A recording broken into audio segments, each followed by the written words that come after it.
Tina Johnson, and I want to welcome you to learn how to make a fried egg salad.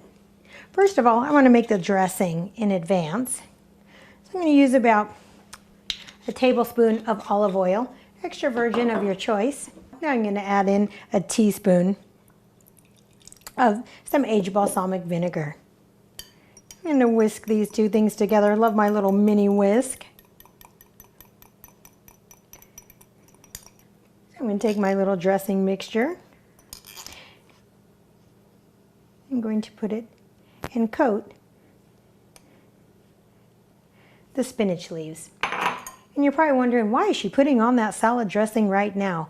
I'll tell you, you don't want to coat all your toppings and other ingredients that are going on it. It's just made for just the greens. So then, also being eggs, what goes great with eggs, with a fried egg, is bacon. So I'm going to add bacon next.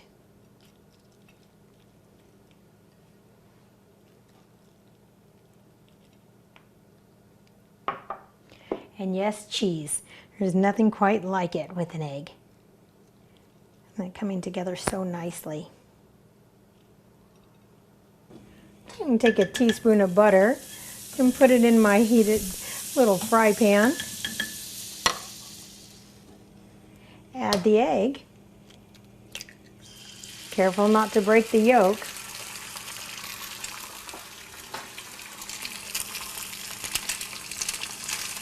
I like to move the egg around a little in the pan, breaking up some of the white. Okay, time to flip the egg.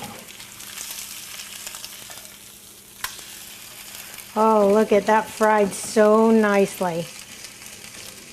Got it just in time too, because you want the yolk to be runny to go all over that delicious spinach salad and all the ingredients underneath.